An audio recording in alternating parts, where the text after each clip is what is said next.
Lukey, got a really great show for us today. Good question, actually, at the beginning of the show here, really. Is it that anemia is perhaps some blood disorder might you have? Yes, that's a good question. Could there have been a little bit of a feeling of nausea sometimes and, anyway, abdominal pain? But could you have had diarrhea? Yes. Or could you have had sort of mild headaches or types of headache or even fever or chills? Another one would be like, could you have had a metallic taste in your mouth? That's a question. Yes. So where someone really has been suffering and confusion would have been, there for sure would have been an altered mental status. And what about memory loss, you see? You've really got so many things today where you're looking at animals, for instance, falling over from shock, because they can't take the shock, and you see dementia seizures, and you see degrees of mutism, and you see this alongside aluminium excitation because it's just in excess beyond belief, and it really also creates really immune dysfunction. And where's that all coming from, that aluminium oxide, you see, to see these sorts of things going on? Well, of course, a lacked vital life colloid where the intestine is certain, and you've got an aluminium oxide, and that's not going to be too good. It sort of really is neurologically confused type of a condition that would have been a memory loss, and certainly the hormone D, and actual loss of magnesium, also of silica, and bone issues, you see. Okay. And weakness, pain, and anemia. You've got respiratory challenge, and, that could have included coughing, and it's just like, where does this aluminium dust come from? And people can be inhaling that. And it's really looking at listening in just at this moment, because you've got an approximate distribution, that's the total body burden of all of that aluminium.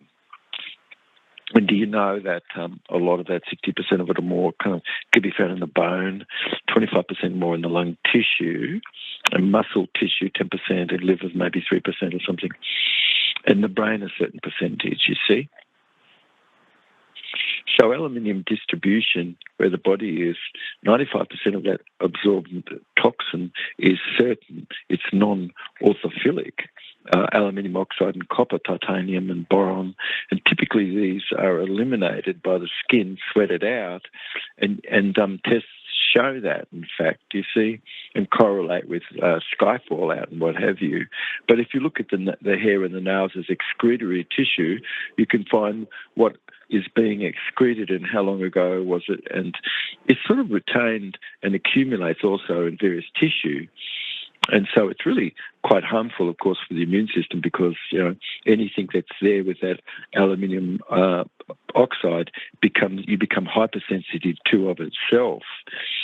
And so within the liver cell, you've got hepatocyte, and, of course, excluding these Kupffer cells that make albumin, but you've got aluminium, which is stored within all of the lysomes, little fat lipid storages in the cell. A potential accumulation of that toxicity. And under normal circumstances, the kidney's really effective, of course, excreting these low levels of aluminium that's encountered daily, on a daily moment today, of course. So the exposures of these chronic kidney conditions, yes, these people can all have been receiving a bit of a contaminated intravenous fluids whenever actually they received the fluid. Because when they received the fluid, they also, without consent, were given these biologics. Okay. So it's an occupational exposure where anybody is, and that metal lead can lead, of course, to a toxic condition of several organs, including the blood, which is a liquid crystal organ, and the liver and thyroid and other places. Aluminium really can have been accumulating in the liver, and oxidative stress and liver dysfunction and tissue injury, certain. Okay? So it's significant that the health effect starts to kind of have an approach which can help break all of this down. Otherwise, it's going to manifest itself in the bone and central nervous system. And aluminium oxide toxicity sort of accumulates where fallout is from the sky, and it does the same to the trees and the bees as it does to us. And when it combines with glyphosate, you've got Roundup of the whole population. You see, that's what's happening to the bees and the trees. So that criminal banking cartel of a one world order system as a corpse, it's just like having an apple fall from the sky, you see. But that dust sort of is of atom and burning and igniting that aluminium. Nobody's going to say that where dust is, suddenly all the trees and where combustion is, it doesn't burn hot. It sure does. So in a body, though, it heats fast. Yes, it's conductive. It's non-autophilic. It's totally not ecological. It's not anything that you would have found in the body. So aluminium oxide toxicity really is accumulated, and it's a definite fallout from the sky. That's one thing, isn't it? And so you've got lower vitamin D as a result, certain, and you've got mechanisms where iron dyshomeostasis really is going on, where the inhibition really is going on where hemoglobin synthesis would be. And so not having hormone D labelled, but then like what have we got? We've got aluminium oxide, copper and iron, molecule and tungsten, and you're looking at a steroid hormone, for instance, and these things require magnesium as a cofactor. But after a moment of time where you've got this condition going on, you really are not going to have magnesium, you see. It's a cofactor. So the enzymes that's creating estrogen and testosterone. And what regulates estrogen through detoxification process where the liver is, as well as testosterone. You really need magnesium, and this is a cofactor where hormone is produced, yes, like hormone D. And typically this hormone and others all are categories which, if you're looking, you have to have a concentratedness of magnesium, yes, and also zinc. And so when significantly those things are all decreased because of some severity where the liver disease is, and can glyphosate have caused that? Yes, it can. Can heavy metals cause that? Yes, they can. Can polyethylated glycol molecules, PEG, cause that? Yes, they can. They can cause microclots in the blood. So you're looking at a finely positive sorts of condition of correlated heavy copper metal more where the blood is and the liver, and a disruption of normal mineral balance as a result. So studies where the liver condition is, and it's a general dietary sort of intake which could have found high levels of copper associated with liver damage, you see. And where does this come from? It's all comes from mining and all sorts of things that comes into then a remediation where plant is and things as well. But certain where people could have been consuming flesh that had all of this sort of fallout with it. So hematopoiesis is sort of a study of blood formation, and you really need iron, of course, as an atom, and it's number 26. And so it's an enzymatic active sort of application, and you can't have non-physiological metal like the atom iron in there because that's not going to work. It's a heavy metal. It's enzyme resistant. So red blood corpuscle aggregates, fuses, and differentiates in the small intestine, in the large pore cell lamina underneath the mucosa, and also in the lungs. And these double spores assemble an equal amount of the trace elements which are supposed to have, and magnesium and copper and should be there, but not, of course, copper as a toxin. So if you really consider looking at anything like I did in 1978, I sort of was really looking at all the various sorts of venom and things and looking at all the toxin and what have you see.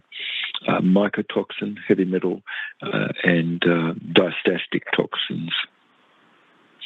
And so, it was easy for me to look to see where all the venoms were and how niacinamide compound really that could be found, for instance, in tobacco and like in our product, because like the Virginia snake, it would be put in there, and then red fireberry and Oregon grapefruit and hop. And of course, in the world, you could see neem and portia tree and all of these things which neutralise venom and alleviate symptoms really fantastically. You've got ribosome where the life colloid genus is. Otherwise, you've got sort of all this flesh-eating and dissolving types of conditions that could be going on. But forget about the toxic injections, of course. It really could have made anybody sick. You've got a ribosome life colloid genus, which is destroyed where anybody would have been eating flesh, you see, because you've got these toxic conditioned injection into the flesh. But you're going to have the similar amino acid sequences and things, which is toxic to us in bean and flesh. And so what's inhibiting that mediation where you've got a dead sort of box that's around a ribonucleic acid, that's RNA helicases, where that impairs ribosome life colloid production and protein translation, you see. So protein folding and these polymers all bind and inhibit the activity of propyl-isomerase, you see. A molecular chaperone, which is essential for the protein folding, where it's maintaining, your proper protein homeostasis. So it's really this protein aggregation, the neurotoxicity of that, and this PR proteins, which ceramides, and where heat is, and a potential neurotoxic condition where you start to heat stuff like that, like N-glyconeurominic acid, which is a molecule of death, which is a platform that all of this substance attaches to, and now you've got spike protein ongoing, and it's a gain of function where a lot of things are. So simian 40 virus could be detected, and a whole range of other things there. And these are for these forever toxins, you see. So those disrupt cellular function. So you've got arginine and proline amino acid, which is really like a snake venom, because that's not something which our body can deal with much. And so that's found in flesh, and the complete protein source that's containing a wide array of these amino acids in the flesh of the bird and the fish has got this toxic condition of arginine and proline present, and then also bone broth and what have you, you see.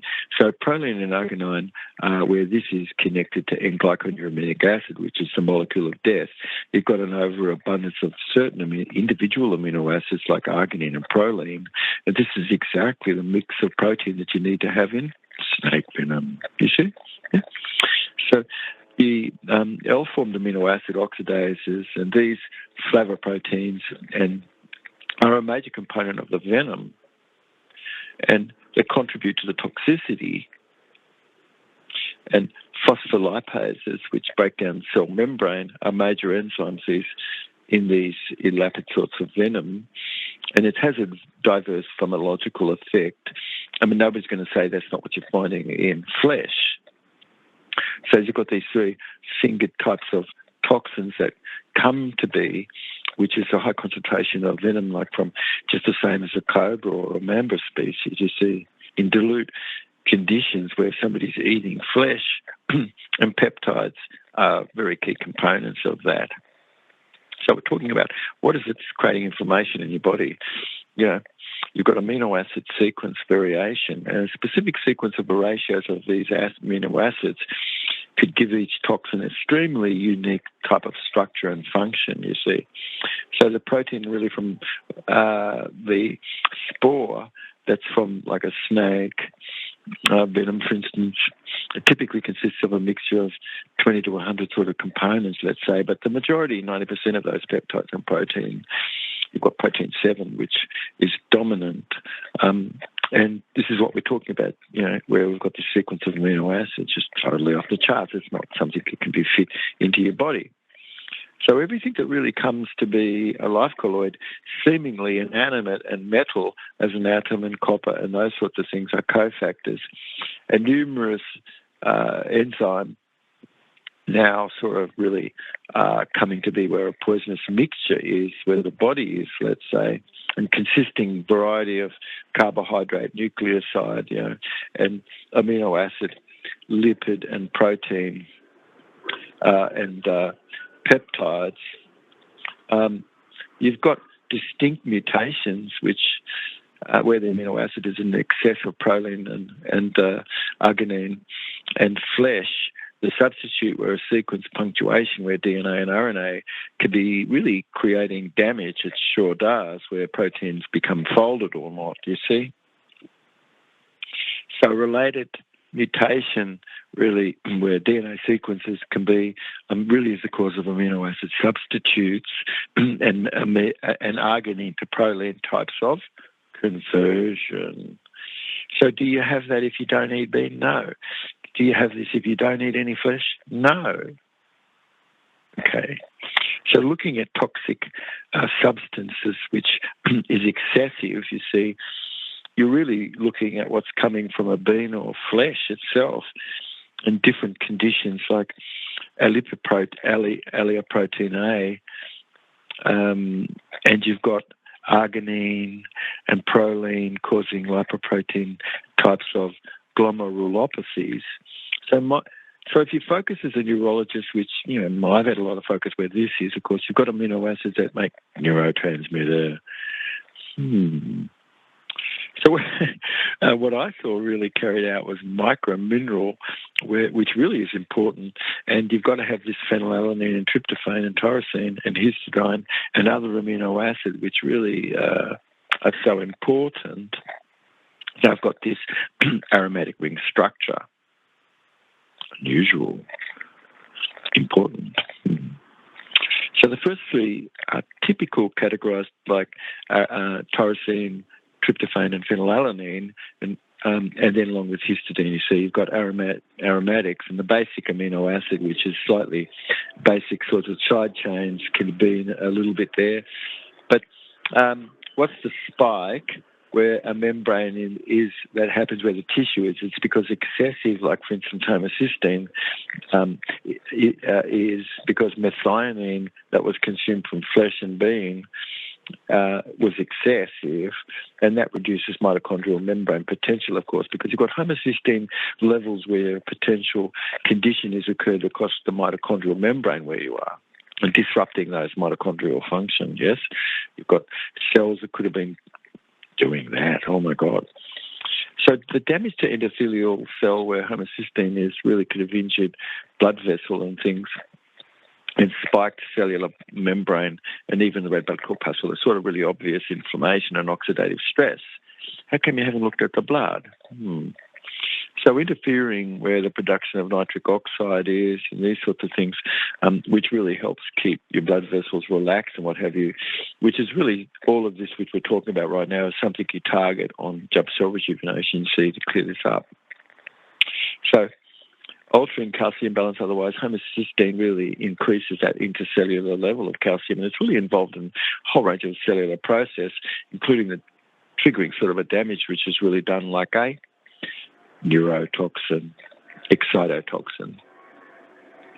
So disrupting nitric oxide production, which is really a substance that helps open up your blood vessels, the same with carbon dioxide.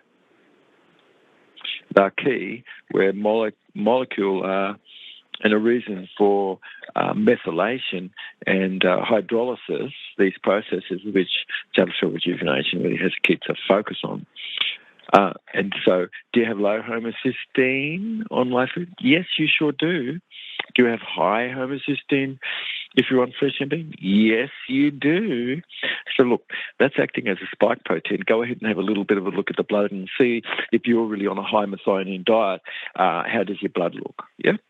So that spike protein really is defined as a protein that's anoxidative, you see. It has a capacity to rob north negative from your body, and you've got double-layered lipid membranes, and all of a sudden, bam, you've got an extrusion of a spike that's coming out of the membrane. And so glycoproteins is really distinct because you've got these club-shaped projections, yes? You've got spikes that get come out the side of double spore, and they stick out. You can see them in your blood under the microscope, okay? So giving those a look, you could see, damn, that's not meant to be there. No, it's not. It's not ecological. It's an oxidant that's going on, and it's your corona, yes, which should have a protection, which is from potassium rhodonase and rhodonase, osminium, and ruthenium. So it gives you a halo around your blood. So that receptor binding where things are, which is an N-glyconeuramic acid, takes on other subunits of protein which shouldn't be there, like, what's called a BIRAS, and all kinds of labels to that. But the receptor binding domain really is specific, and it recognises how binding some molecule is on the surface of itself as a host cell.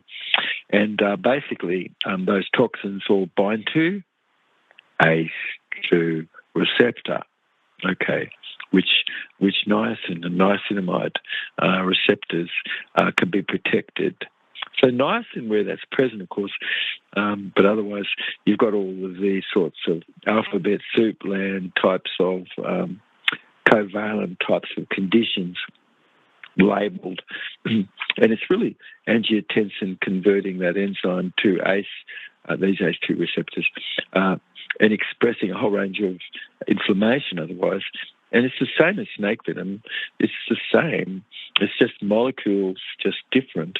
And yet niacinamide and and Jubb's cell rejuvenation, you've got the capacity to be able to block that and help those receptors survive and not end up sort of at spike protein condition.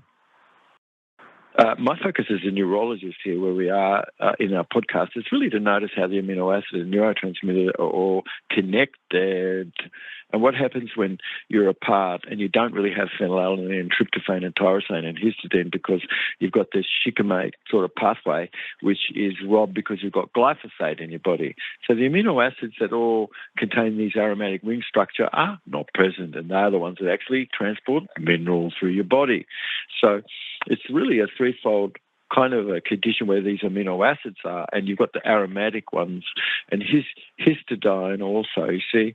So it's a basic that you've got slightly side chain types of conditions, and you've got otherwise a lot of altering all of the homocysteine and things. And so what's protecting you against this spike protein, and how does dead food affect that? It really impacts it, like it's going to just make it multiply, yes, instead of life begets life. So applying life food nutrition and Jubb cell rejuvenation, you really got whole food vitamin mineral complex, and so these are condiment, and they're generally recommended as safe, grass level. So you've got ACE2 modulation, which you could go after where we do, where you've got innate immunity and influence where the composition of your gut life colloid is. So otherwise, it really does explain, hey, you've got to correct the diarrhea and intestinal inflammation, and you've got to dilute a small amount of Jubb's Gouda, and that's going to help you. It's designed to protect the body and stop all that spike protein. So it's very small amounts of this diluted formula like that, and herbal phytonutrient life colloid, like even just very small amounts of tobacco water seen, it just dissolves those synthetic artifact in the spot. So otherwise, look, how about like looking into Jubb cell rejuvenation, because you've really got an enhanced more remyelination and niacin. How does this boost your central nervous system? So it's restoring and protective condition you have around like the sheath around your nerves. So hormone D is critical because it's adaptive where the immune system is, and it really is assisting. And how do you get that? You get that through live food and jump cell rejuvenation. It helps you clear up the blood and all the artifact where that is. Otherwise, you've got an effect on these regulated ACE2 receptor activity, you see. So where the hydrogels are, those new ones and synthetic, and you've got these PEG-like molecules, polyethylene glycolated molecule, nanographene oxides and things, and heavy metal toxin inside. You've got those are things which seem to be looked at as damaging cells for sure, and you've got that leading to apoptosis and necrosis, and there's a general toxicity where you've got an epigenetic sort of toxicity. So stopping hepatotoxicity, where you've got positively charged these lipid nanoparticles otherwise, which is synthetic. They damage and increase the enzyme pro-inflammatory response to the liver. And what else happens? Aluminium does the same. So if you stop the immune response, it's really these lipid nanoparticles that you could inactivate, which you must, because otherwise it's an alarm system that really is leading to that harmful inflammatory type of response. So lipid nanoparticles, synthetic delivery types of systems which are going on, for tracer molecules and things for tests and what have you, they're really positively charged acidic sort of environment. And the parts of hydrogen dependent of C, so the charge really allows an efficient encapsulation where the genetic material there is under a sort of an acidic type of a condition. And the manufacturedness of that, don't tell me that cargo isn't released before it even goes anywhere. It starts to, and what's it going to happen when it gets into the body, all of those things? You see, you've got an overall inflammatory effect, and it's due to the immune system not having easy ability to be able to recognise those synthetic particles. It's really designed to have the inflammation on your ACE receptors, you see, yeah? So it's inflammation that's a functional mechanism that's delivering a toxic payload and the impact of that on the body. So a chemical instability of your messenger RNA really is highly susceptible to this hydrolysis and phosphodiester types of bond oxidation, especially environment where you've got high temperature, and things, and high temperature where it's cooking and things. So isn't that something which is rendering ever more this messenger RNA untranslatable, that's inactive, but not really? Don't tell me that that's not some gain of function, that condition, and that people cannot find Simeon V40 types of spore and things, you see. From a long time past, something was just put into the body, but you've got aldehydes and oxidation and hydrolysis and cationic types of, that's acidic types of lipid covalently binding to the messenger RNA, and so it's really compromising the integrity, you see. So these lipid nanoparticle components, ionizable types of lipids and phospholipid cholesterols, these polyethylated glycol lipid degrade and interact synthetically with the life-colloid environment after they've been introduced. So oxidation really isn't kept, and certainly these all vats, huge, aren't kept cold and can't stop pleomorphism. And ionizable types of lipid esters that linkages go on, and metabolic cleavableness, and the breaking down rapidly, more or less, of those things where a big vat of it is. And unsaturated lipid tails is particularly sort of prone to oxidation. And so you're looking at really large vats sizing up from a batch, and then pleomorphing that goes on, and even like RNA can combine with other RNA, and you've got big packets that show you've got actually DNA where that is, and that's septicemia and blood clotting. It's really, not good. So Ozempia sort of really is a semiglutinide, and it's sort of really a drug like lots of other brands that have come along the same, derived from and inspired sort of from animal venom and the components of that. The snake venom really is a complex mixture of a composed large protein like enzymes and phospholipases and metal proteases. And you've got these three finger types of toxins, but the large molecule generally too big and absorbed through the skin. It wasn't injected or goes through the gut lining wrongfully.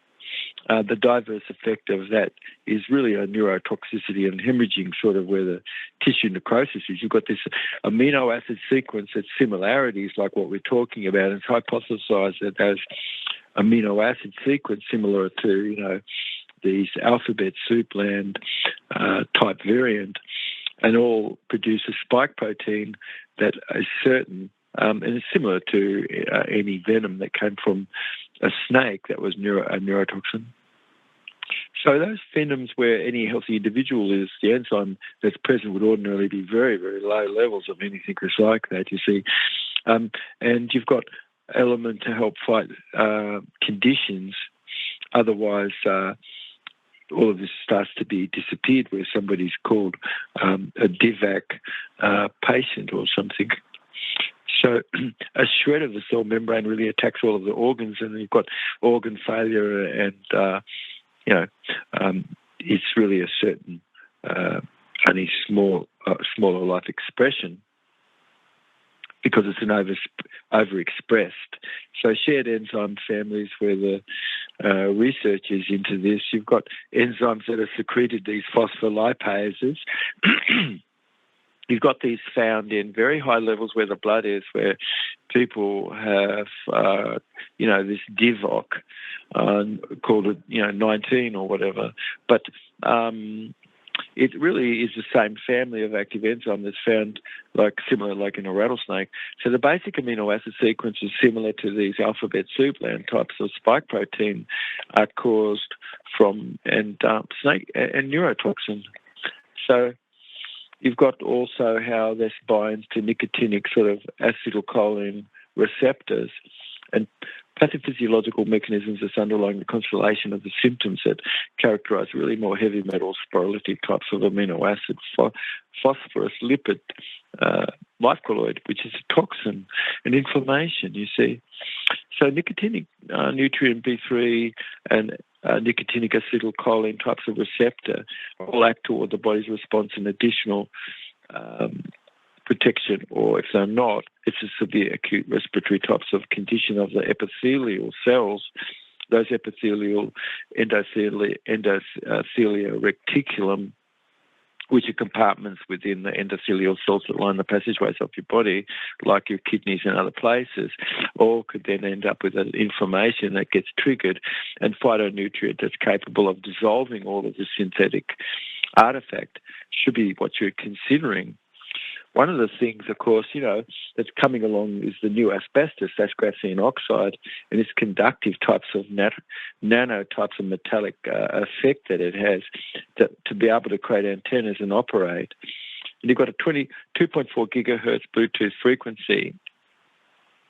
So is that sort of really what's found where, you've got bees in the bee gut, the same thing, the shishimic pathway can't make these aromatic acids anymore to transport mineral.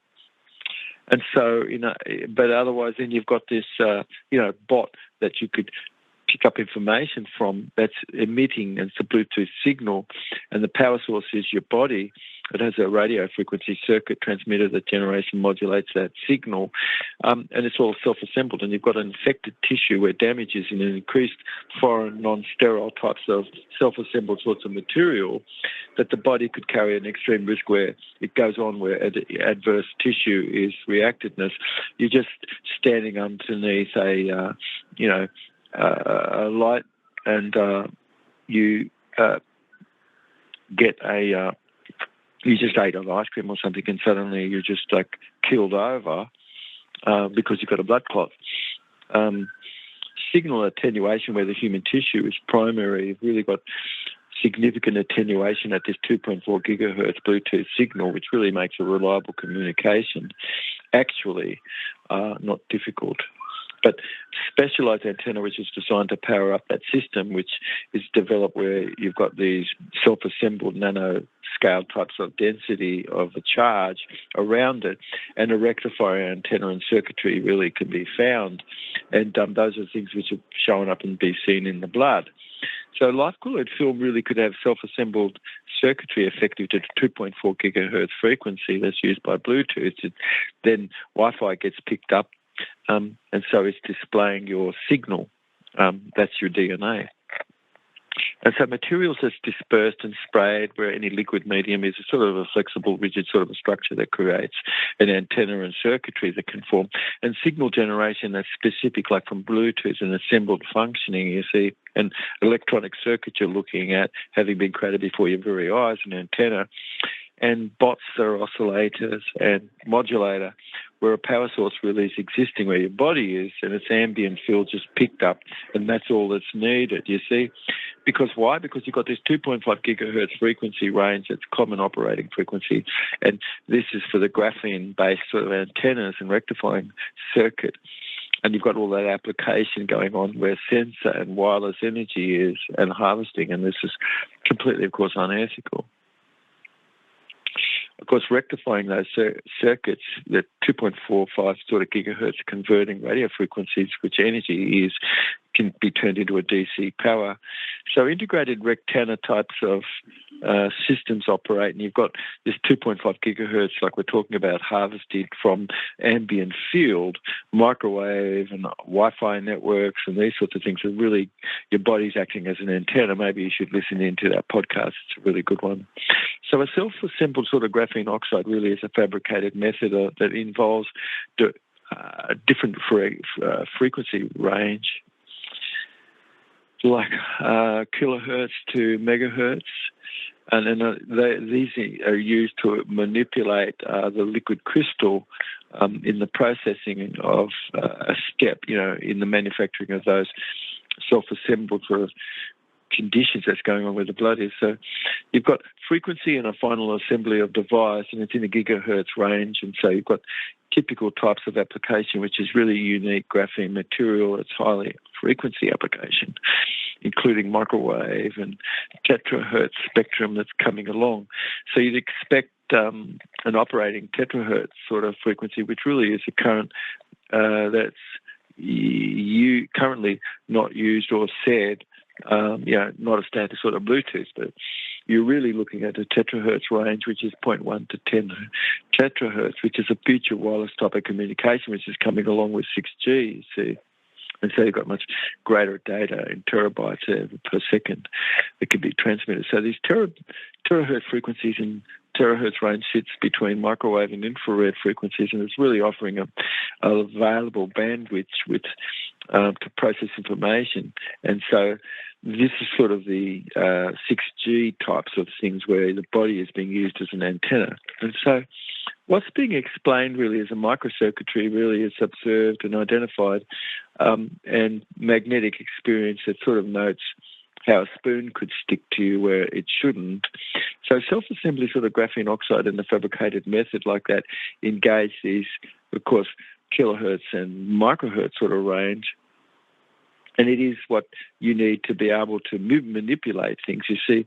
So the resonant frequency and harmonic oscillations and things like this, all like in ohms are known and that, and what the megahertz range is.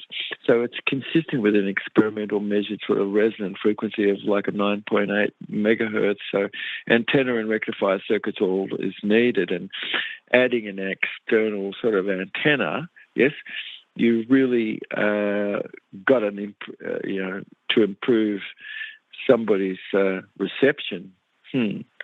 So it's a really dangerous going on, like what we're talking about of these forever chemicals and forever molecules. So you've got these polyfluorinated acetyl substances and insecticides and mosquito control, and you've got polyfluorinated acetylate particle. You've got 3.5 thousand particles, which in a trillion could be significantly higher where anybody's body is, and where drinking water is and what have you.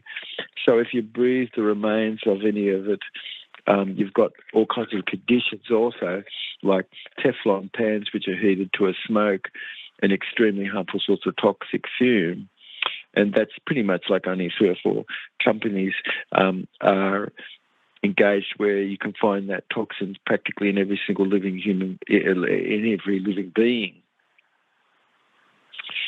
And so ingredients where insecticides are and these compounds we're talking about right now, these polyfluorinated alkaline substance, where laundry chemicals are, you've got the PFAS as in laundry product, polyfluoral alkaline substance.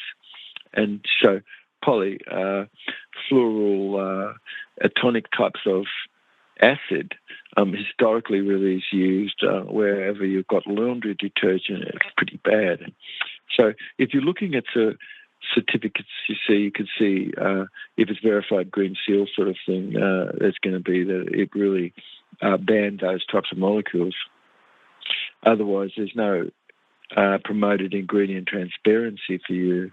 So it's especially disinfectants where the industrial settings are and heavy chemicals that's used and fragrance of all of that and the smell of it in the hospital and settings such, and not that is really able to get broken down. So injectable swabs and chemical injections, and we've got amyloid research that shows there's a link of these amyloid plaque infections and even, blood clots which are pulling out of people. So it's really misfolded proper in the way that something's polymerized and making clots. And so fibrin is a life colloid that grows a vine around red blood corpuscle. And you've got something which is not enzyme manageable, but enzyme resistant instead. And so you've got these increased sort of conditions of beta amyloid protein types of conditions that's going on where Alzheimer's types of disease is, and injectable swabs and hydrogels where spike protein is induced, amyloid beta aggregation where the brain tissue is. All of this contributes to a neurological symptoms that's observed where people could have got that toxin into their body. So what's really happening in those large vats, of course, you've got protein unfolded, aggregated, particle size change. You've got pleomorphed, generally relating to a variability of the shape and the sizes that's supposed to be existed there and acting as a colloid, but it doesn't, you see. So once that goes on, you've got an aggregated fusion differentiation of RNA, and it also combines into DNA strands. God, that's not too good. So the microorganism really context there is a typical physical change where the life colloid level is and creating its own excrement and producing chemical magneton spore nanoparticle excreted into your body as a sewer. So protein unfolded aggregated particle gets a general size change where all of that pleomorphism is, and it's a variability in all of the condition of the nanoparticle level.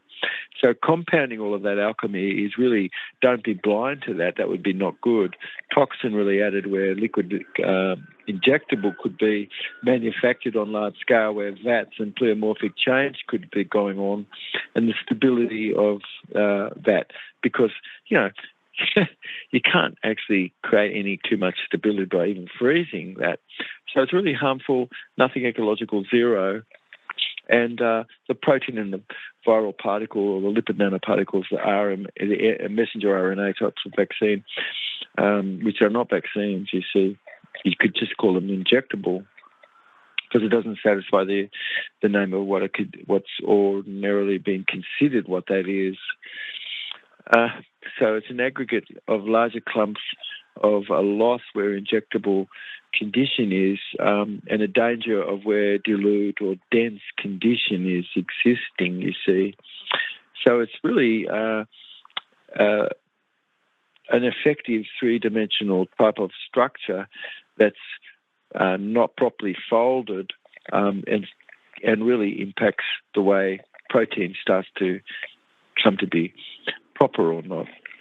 So toxicity really is going on where that inner carrier piggyback sort of interior nanotoxin lipid has got a stupidity about it to release, break down where vats are, and you've got this volatile lipid particles, the lipid nanoparticle, and that can't and doesn't properly maintain any uniformity much, not really. The optimal particle size, and it's critical, and affecting the dispersion and stability, you see. Nobody could say that that's not been shown to be so, in fact.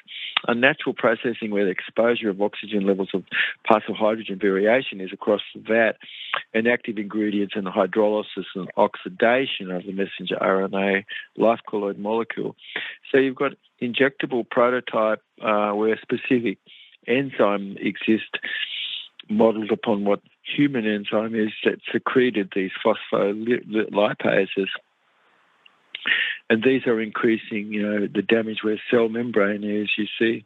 And it's what has been injected or even by swab test, you see, could have had an entry of those toxins. So it's looking into this to see that this is not so. It's the enzyme which was found exceptionally high and in unregulated levels, and all of this begins to attack. And don't tell me that this is not exacerbated by glyphosate. So where healthy cell membrane is, you've got vital organs, it's otherwise leading to multiple organ failure and earlier death. And it's the individuals that have these enzymes that are present at low levels that act as a defense mechanism to destroy bacterial viral cell membrane, that is the blood-borne inhibitor. And are you getting anything like that? Because you've got to have some zeta potential where that is. Most things are cooked and it doesn't have any zeta potential.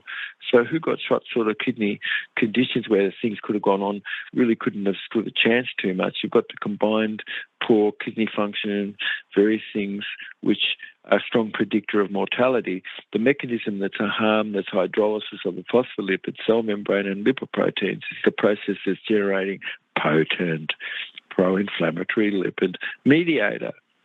So some of that is arachidonic acid and the fatty acid sort of precursors, eicosanoids, and you've got prostaglandins and leukotriene and thromboxane, you see, and it intensifies the inflammatory response because these lysophospholipid really molecule is converted to platelet activating factor and strong mediators of inflammation. And is that gets into high gear if it's got aluminium oxide there? It sure does. And so the platelet aggregated factor where things are really causes harm because then you're going to have clots and what they're pulling out of arteries. But platelet aggregating factor easily seen where you're looking at a red blood cell, you're looking at all of this, you can see that something going on where potent inflammation would have been.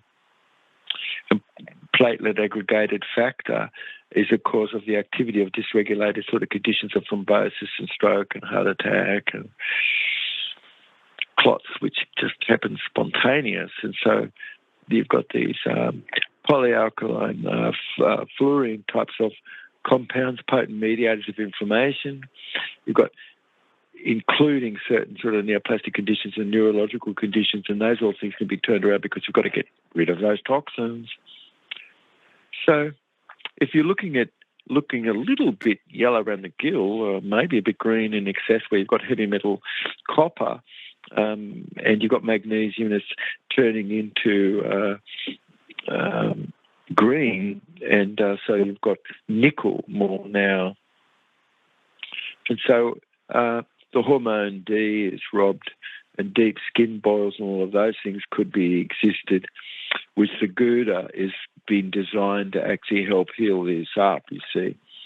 You've got conditions which cause copper and the build-up of the liver and brain and eyes and organs where you've got a variety of symptoms. And if you're looking a little bit yellow around the gills, you see, if left untreated, the condition really causes organ damage, you see. So you're looking at how to stimulate factors, nuclear factor and ethroid protein, which are all master regulator of the body antioxidant response where you can help clear up Alzheimer plaque, and otherwise you've got methylation, which you should have heard about with other podcasts, and hydrolysis, which is important and gets just stimulated because you're just really having some honey and some lemon, God help us. So the functioning transcription, really, where binding promoters and the expression of hundreds of other genes sort of producing proteins where enzyme is.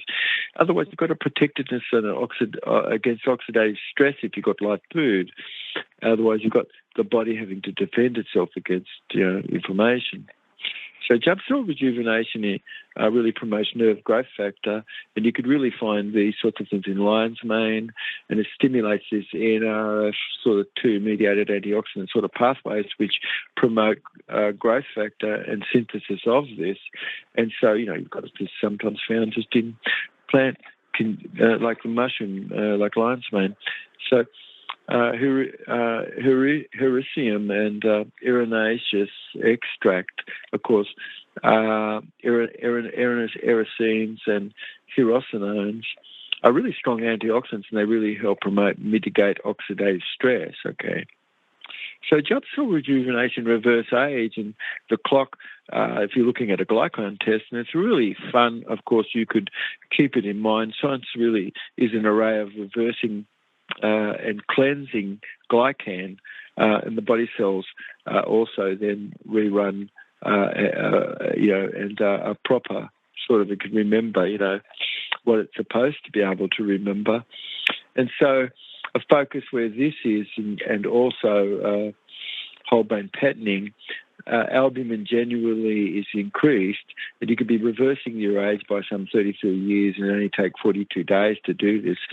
Quite breakthrough empirical investigation that you've got cell rejuvenation raising albumin levels, and on a 14-day program even, and whole brain patterning, the quality of life factor that goes up is quite extraordinary, and that's helping you correct your DNA. So providing nutrient that's really seen reprogramming the cell's epigenetic markers, you've really got these chemical switches that control DNA and how that performs. You've got oxidative metabolism switch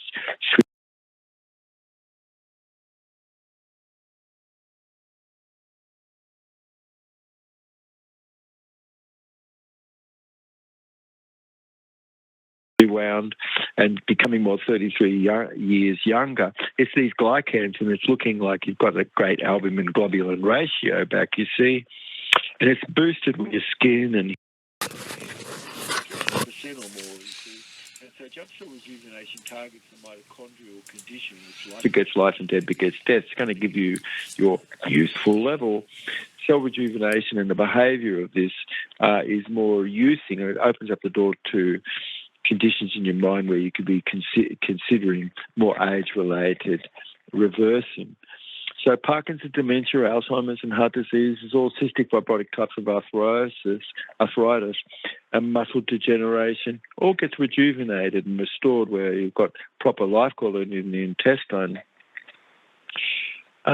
So it's a really fun fact that epigenetic really clocks where science is, can estimate your cell age, of course, just within a few years.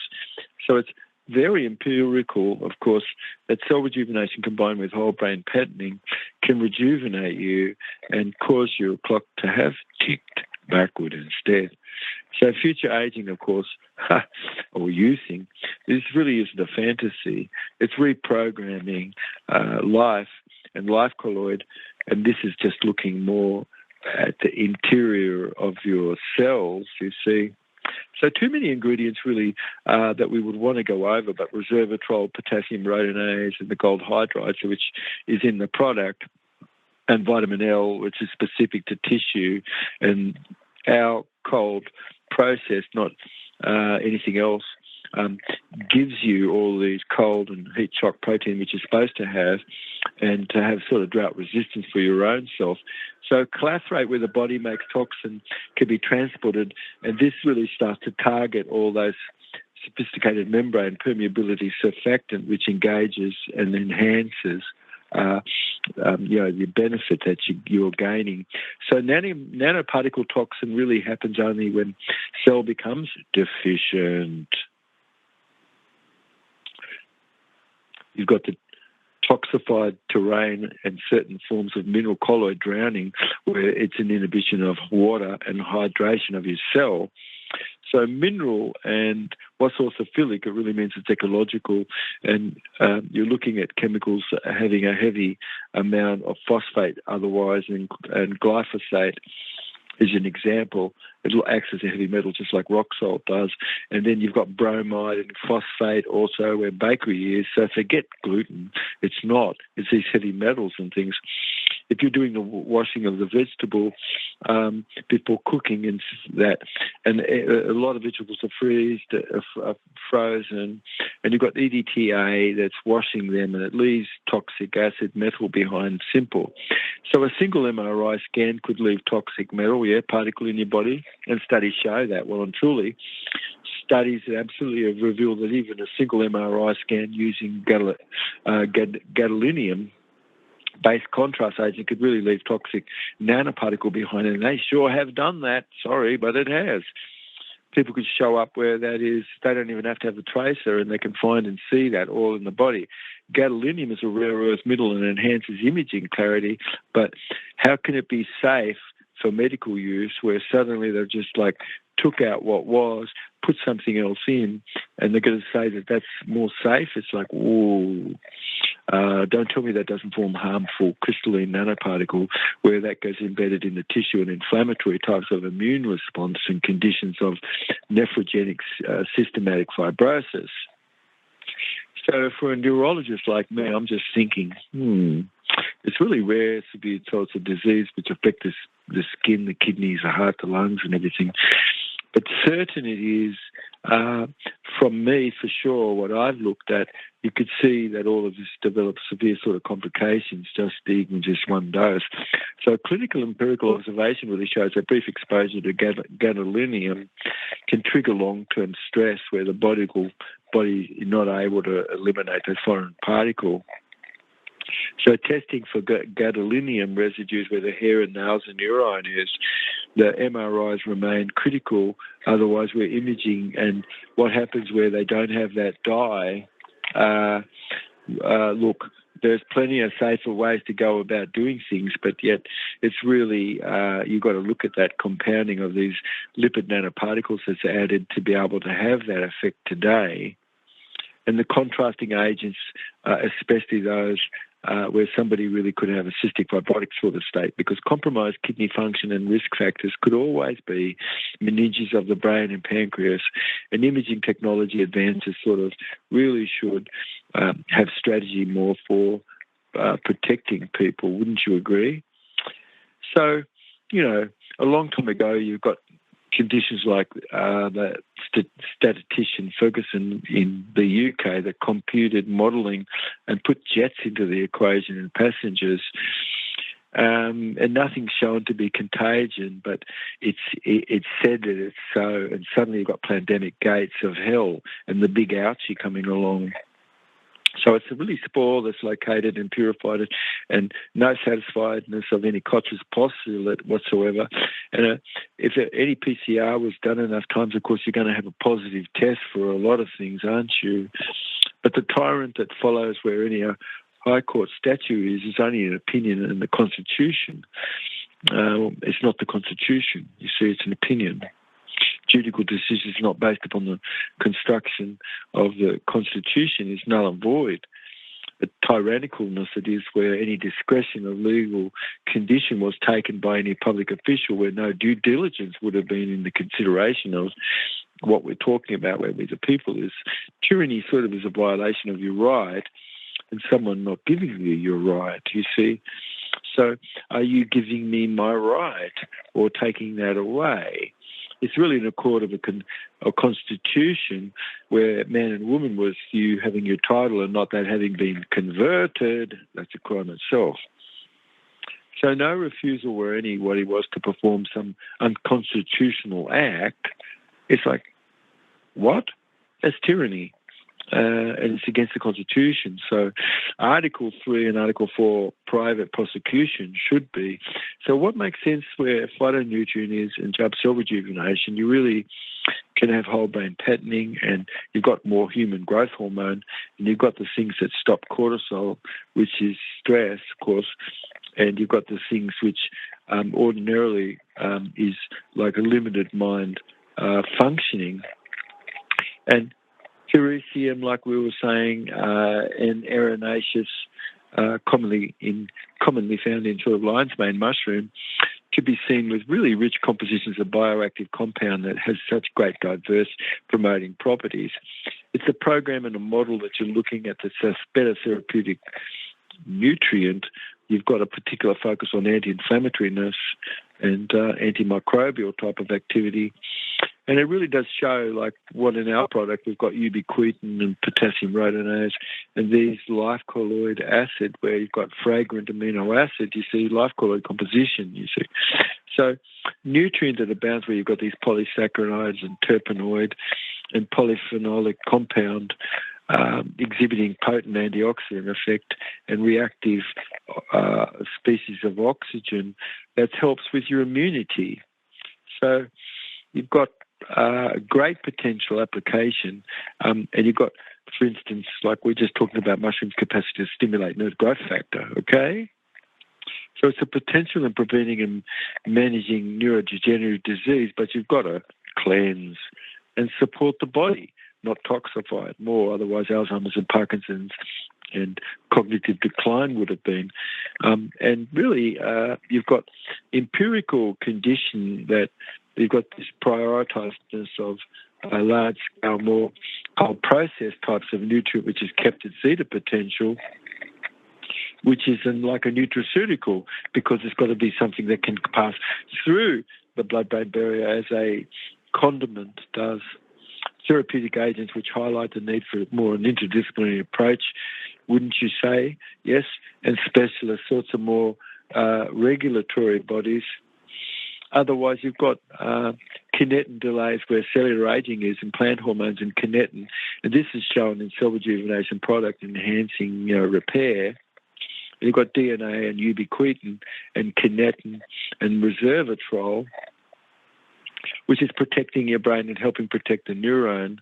And leptin and kinetin really work because you've got metabolic assistance and clearing away metabolic disorder.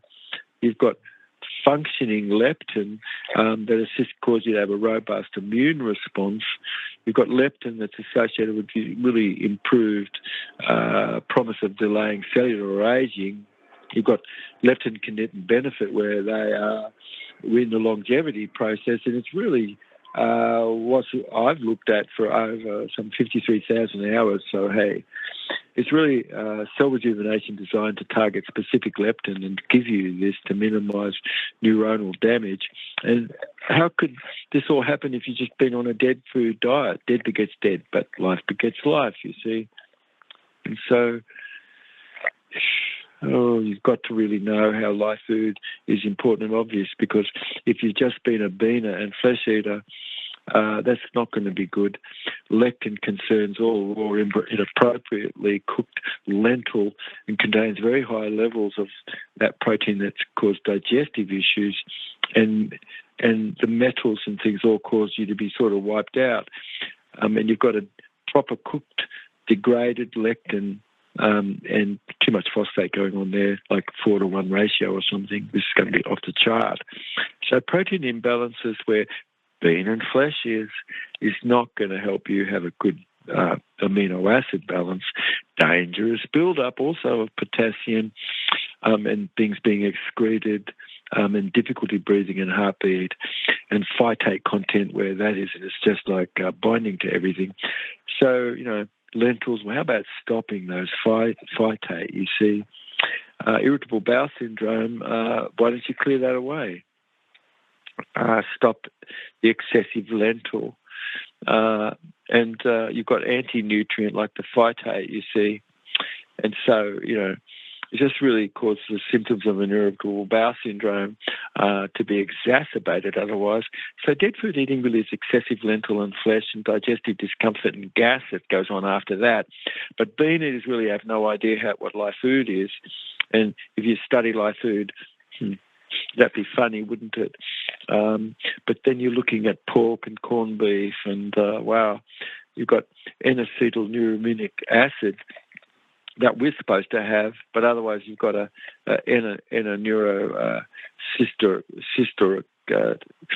cystitis, which is a parasitic infection that's caused by sort of larva, and you've got parasite, The flesh can break down into, you've got pig's flesh and animal flesh that's been consumed, and you've got the contaminated sorts of conditions where pork and monkey flesh or food like that as flesh is contaminated and forms cysts. So symptoms which include headache and seizures, and you've got brain covering and cystoscopy, sort of necessitated sorts of conditions, antiparasitical sorts of conditions should be sort of focused. But where bean eating is, and bean sprouters, all full of toxin outright, nothing redeemable in that, but live food is, for sure. So completely potential mineral deficiency and a lack of proper absorbedness. And there you go, you've got iron, zinc and calcium, all the challenges. So if somebody's got stones, they certainly have got a function of having excessive amounts of dangerous build-up of potassium where the blood is. And so potassium-rich foods, including the meat, dangerously high in potassium levels evermore. And bean eaters and flesh really not going to have proper thyroid function whatsoever. Thyroid globulins really is a glycoprotein that's produced by the thyroid gland and is precursor to thyroid hormone. And dead fooders and beaners and flesh eaters all are wrongdoers, you see. It's a processed ingredient where it's containing high levels of unhealthy fats and sodium and preservatives, iodine and enzymatically all stuck nutrient. It's excessive heating and things that's done that. But problematic sort of particular individual sort of hypothyroid types of conditions and autoimmune thyroid disorders, really Hashimoto's thyroid, we've got to think about the thyroid being the second most vascular organ in the body. So the news of how blood is formed really hasn't reached mainstream, has it? Yes? How aggregation, fusion and differentiation occurs for a red blood corpuscle to come to be, and a noble element semiconductive field effect transfer system, which is a NASFET that taps energy from the ether, and you've got a jump red device, which is an engine that doesn't have any moving parts. So what's really the Eclipse movement, of course, is getting rid of usury and currency, because you could have really heard a lot more about all of this.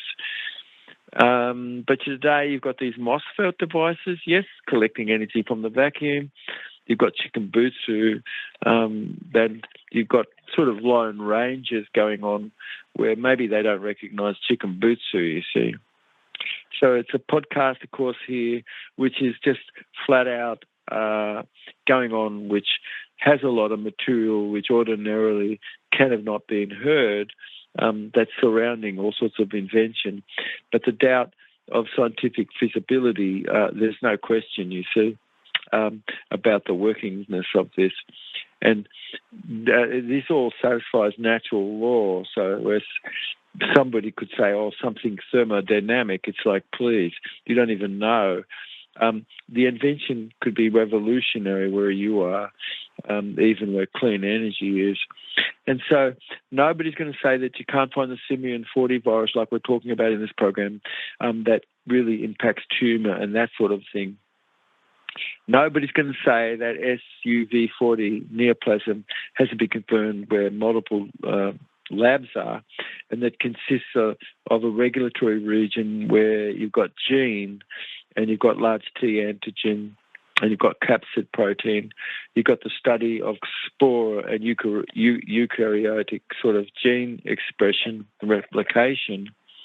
But piggyback sort of aggregated fusion differentiated sort of process where parasite is could have just taken away a fish's tongue, couldn't it, and grown there itself, dissolving all the tissue back to the base and attaching itself and then becoming a new tongue for the fish. This is sort of like what pleomorphism is. You've got plenty of conditions that you could look at, like what we're pointing out, like a flashlight for the fish where Borneo swamp fish is. That's a bioluminescent bacteria's life qualities come to exist where the organs are. And some fish have got a controlling light rotating organ that conceals the eyelid shutter, cover sorts of added pleomorphed life to give the level of a cell an add-on gain of function. In the replication of gene and replication of gain of function, you could replicate life colloid genome, you see, from single organ original sort of replication and relying just upon the host machinery to gain the function. And so if you've got something synthetic as well, like in glyconeurominic acid, it's coming from animal surfactant, it's going to combine on a platform of that, and voila, you've got these amyloid plaques forming in the blood. So the gain of function where you reproduce, there's an aggregated fusion differentiation going on, and fluorescence examines the size of resonance, and you can see DNA there that's recombined from RNA. That's not good. That shouldn't be injected. Blood clot and affectedness where injectedness is, and paralysis that could have existed where septicemia is, and always in the past that's called polio. So who's fatigued? Are you going to tell me that the SV40 spore couldn't be found, and that's demonstrated Simian 40 enhances strong somatic hypermutation targeting several types of cells, which is called an acquired immune deficiency syndrome, or scientists really could induce all of that, you see, and it's not something transmissible. But the gain of function is something which is a toxin, and suddenly you've got that enhanced capacity. The gain of function is dangerous, sort of pathogenic, sort of monkey kidneys and growing sorts of where cats are or something in injectables, and monkey surfactant, contaminated DNA, and glyconeurominic acid in the molecule. Simian 40V is a small non-enveloped icosahedral sort of spore, covalently sort of closed where a circular double-stranded DNA genome is. It's approximately about 5.2 kilobases. But it's seen, of course, overall structure that the spore participates as a particle at the atomic level, and you've got primary similarity in glyconeurominic acid with our own surfactant, but you can't break that surfactant down from the animals. So the simian SV40 structure attaches itself to these. So you've really got ganglioside and simian 40 spore that binds and continues on past the point of the day. People are going to say that cannot be found in the body.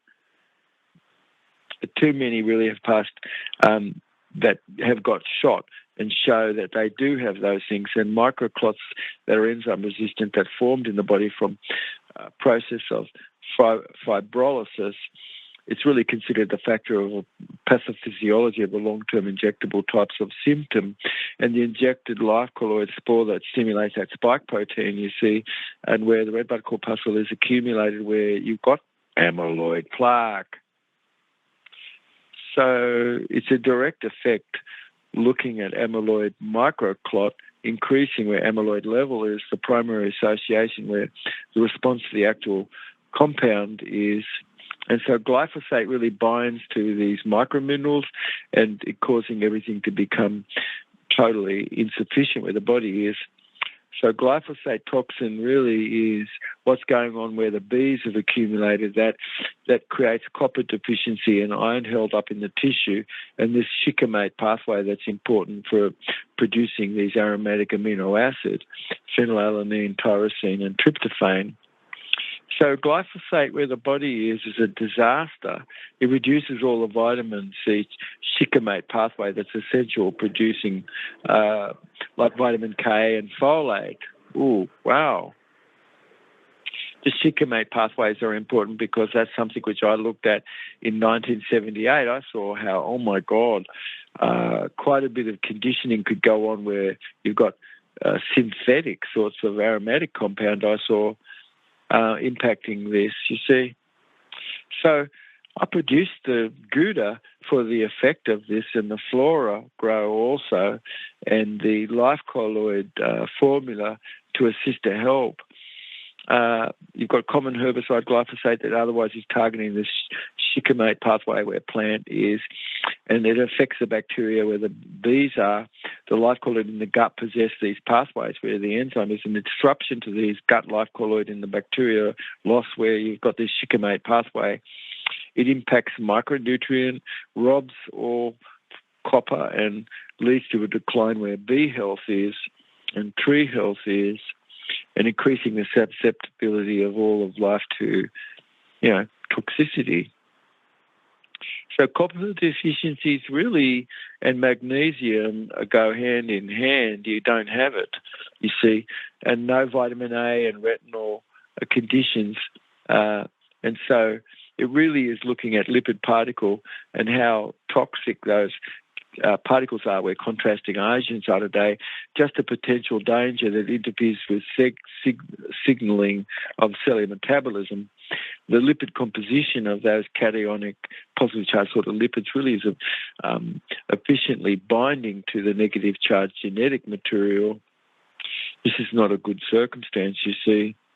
You've got these PEG-glycated lipids, polyethylene glycol, like we've been talking about, and you've got these forever chemicals and compounds which can't be broken down. So during the scandemic, of course, you've got the injectable polyethylene glycols and severe reactions where all of things go on. You've got gastrointestinal effect and high doses of these PEG molecules, and then you've got glyphosate. All of these things cause diarrhea, dehydration, confusion, potential seizures and things. And direct, where the tissue studies show, you've got direct inductedness of these coupled plasma mass spectrometry types of investigation. And you could find all of these substances, you see, in the body tissue. So it's really indicative of any medical error gone on. That iatrogenic effect is certain. Yes, in the US and Canada and Australia and UK and many other places. You've got a handfuls of micronutrient, the cofactors, otherwise numerous enzyme systems which have magnesium in it. 300 enzyme systems in the human body require magnesium. You've got fundamental life colloid transmutation reactions and this sort of thing. And you've got zinc, which is magneton essential, and crystallization of insulin and things like that, where the pancreas beta cells are, you see. So looking at the transporter that you're supposed to have, these aromatic amino acids to move zinc and granules that store insulin, it's critical for your proper formation of insulin crystal. Chromium is important, essential, definite. Manganese is important because you need wound healing and what have you. Manganese just is total because you need connective tissue health, and strong acid where things are help dissolve and help cause this to be assimilated, gives you clath rate that allows you to clear toxin from the body. Otherwise, the body could have been hijacked, yes, and what for good reason. The Gouda has been made to help you recover and survive, and it's really all about the ingredient. Otherwise, you've got things which you would clear up, like the genetic mutations carried out by those wild viruses and species jumping and what have you. It's a pathogenicity sort of performed by potential epidemic, pathogenesis, you see. So microvirus and influenza, nobody's going to say that that's not found in SARS and MERS epidemic and this sort of thing. You've got BK and JC sort of spore, and you've got polymoviruses and belonging to Polymaravidae, the BK virus, JC virus, simian virus. If it's really looking like a viroid toxin present, of course, it's a toxic array of radically changed terrain. And you're going to say that PCR isn't going to sort of amplify those sorts of things. When you've got PEG toxin present in the blood and marked detection, you've got PEG antibody-specific certain, you've got glyphosate presence, and you've got all of that measured where the blood is. You've got toxic exposure. And what have you got favourable conditions of the next generation agents that consist sort of these functional sort of graphene oxide quantum dots, self-assembling, and testing for graphene oxide in a whole range of ways, and fluorescent spectrometry sort of graphene oxide also getting used. So keep in mind, it's just a bit of a hot trot to the pharmaceutical manufacturedness of really asbestos sort of contained types of filters, and now using graphene oxide instead, medical grade. So asbestos, you had crossodolite types of asbestos, and today, of course, can you see how scanners could be used as antennas, and that's sort of military grade surveillance, and that's being put into smart street lights and things. Is that true? You've got public health safety where X-ray equipment is and things, and nuclear magnetic resonance thermography sort of could give you a spatial temporal resolution that characterise more hotspots. That's where you have absorbed more cell phone radiation and that sort of thing.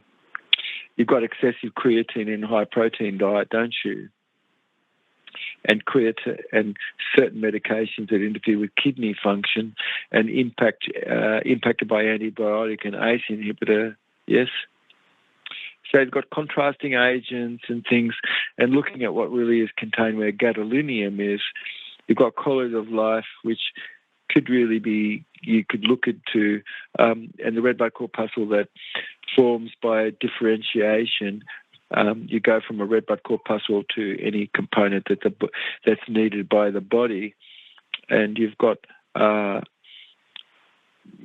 really a DNA representing less than half the genome, and very small, previously sort of known life colloid, which fundamentally does change the definition of what you thought cellular life is. Okay, and so looking at life colloid, where nomenclature is, it's a hierarchy of logical typing that you've got a apostolytic type of physical taxonomy and phylogenetic sort of analysis, which shows you've got a colloid of life cycle as a life colloid, and that mold, fungus, and yeast and bacteria and cells and corpuscle are all related to each other.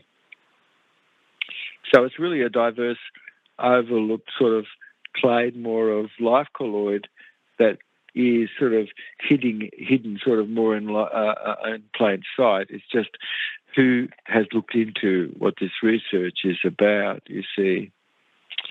So it really is a central role of amyloid and microclots where you've got all of those injectables and brain fog and damage and coagulant where tissue is. And nobody could emphasise, say, if you just living off dead processed food, which is washed with EDTA, it's not going to do you any good. And urine samples could certainly see that you've got glyphosate in the urine, and tests that show a snapshot about this really, you've got glyphosate quickly being eliminated by the body in the presence of urine certain and exposure. Okay? So how about reversing aging? Yes, in 42 days, and get the science of turning back your cellular clock. Yes? Couldn't it be that just like what you really do need is your boosted collagen? And certain it is evidence that you've got phytonutrient that help produce ubiquitin, kinetin, and leptin that synergize everything. Otherwise, you've got Alzheimer's, Parkinson's, and you've got degenerative conditions of the mind and brain, and turning all of those things around, yes? It's very measurable, yes?